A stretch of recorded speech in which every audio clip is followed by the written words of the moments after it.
Mes chers compatriotes, au moment où s'achève l'année 2015, je voudrais vous convier, comme chaque année, à revisiter notre parcours en tant que nation et à nous projeter ensemble avec confiance et détermination dans la nouvelle année.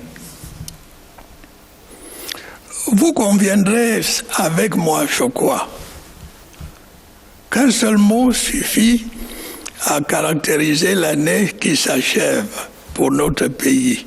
Capacité à résister, à faire face aux défis quotidiens que tous les partenaires au développement reconnaissent à notre peuple. Cette qualité qui fonde les grandes nations s'est particulièrement manifestée sur deux fronts importants. La performance économique de notre pays et sa situation sécuritaire. D'abord, la performance économique. Comme tout le monde peut le constater, le contexte international actuel est marqué, entre autres, par le rétrécissement de la croissance mondiale, la baisse persistante des prix du pétrole et des autres matières premières. Dans cet environnement international défavorable, notre économie a su résister. Elle a maintenu ses prévisions de croissance à 6%, avec une inflation limitée à un peu moins de 3%.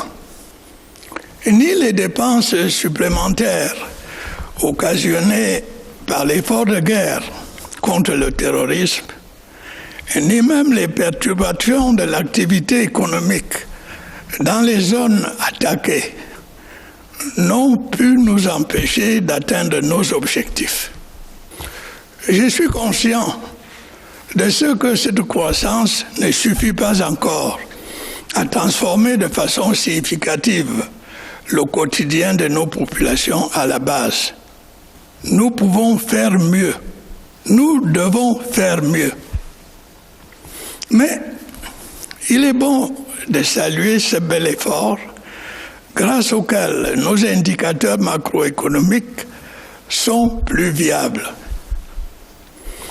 Je dois d'ailleurs mentionner que cette croissance a permis à notre économie de générer jusqu'à fin novembre 2015 337 660 emplois nouveaux, contre 283 443 l'année dernière. En ce qui concerne le défi sécuritaire, notre nation a su opposer une résistance farouche aux terroristes de Boko Haram tout au long de l'année. C'est le lieu ici de rendre un vibrant hommage à nos forces de défense et de sécurité, ainsi qu'à nos populations. La vaillance et le professionnalisme des uns, l'engagement et le courage des autres ont permis de préserver l'intégrité de notre territoire. Nous n'avons concédé aucun centimètre de celui-ci aux agresseurs. Mieux, en diverses occasions, nous leur avons infligé d'importants revers au plan militaire par une intense activité diplomatique. Nous avons également su rallier un large éventail de partenaires à cette lutte contre Boko Haram. En tant que nation, nous devons exprimer notre reconnaissance aux nombreux pays amis qui nous apportent leur soutien dans cette lutte.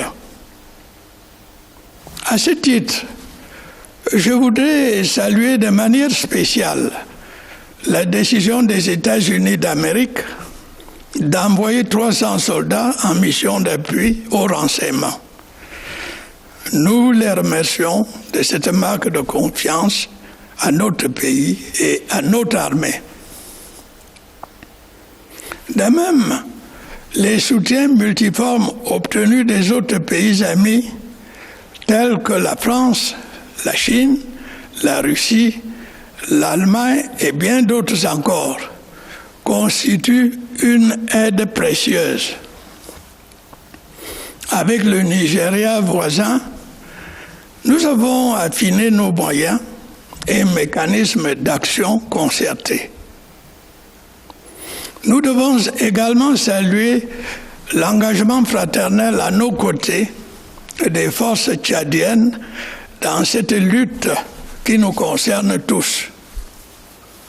J'ai toujours pensé que le terrorisme était une menace globale nécessitant une réponse globale.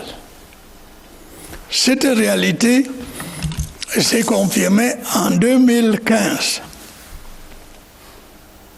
En ce qui nous concerne plus directement, je me réjouis du fait que la force multinationale mixte est désormais active sur le théâtre des opérations. Elle consacre l'implication effective de l'ensemble des pays de la Commission du bassin du lac Tchad dans ce combat. Poussés dans leur dernier retranchement, les terroristes ont désormais recours à la pratique odieuse des attentats suicides. Rien ne pourra entamer la détermination de nos forces de défense et de sécurité. Rien ne pourra altérer le moral de notre population, ni sa capacité de résistance. Face aux atrocités de Boko Haram, les forces vives de la nation se sont mobilisées pour dire avec fermeté non au terrorisme. Mieux encore, elles participent à l'effort de guerre par leur contribution financière ou matérielle. Cette grande mobilisation des uns et des autres a donné une résonance particulière à notre stratégie de défense populaire. Armées et nations font bloc pour préserver notre territoire et notre souveraineté. J'ai eu l'occasion de saluer le rôle des comités de vigilance qui appuient avec efficacité nos forces de défense et de sécurité. Nous devons ici saluer la mémoire de nos compatriotes qui ont perdu la vie dans cet exercice légitime de défense civile. Mes chers compatriotes, après avoir si bien résisté aux épreuves de l'année 2015, il n'est pas question de baisser la garde aujourd'hui. Sur les deux fronts de l'économie et de la sécurité, les défis restent nombreux. Toutefois, à l'aube d'une nouvelle année, je vous engage à regarder vers l'avenir, avec vigilance certes, mais aussi avec confiance et sens de l'engagement. Nous devons atteindre l'émergence à l'horizon 2035. Pour ce faire, au cours de l'année 2016, nous sommes appelés à continuer de fructifier nos acquis pour moderniser notre pays et améliorer les conditions de vie de nos populations. J'ai demandé au gouvernement d'y travailler avec inventivité, ardeur et obligation de résultats. L'administration est un indispensable instrument régalien au service de l'État et de l'intérêt général. Elle est pourtant régulièrement pointée du doigt par les usagers et par nos partenaires au développement.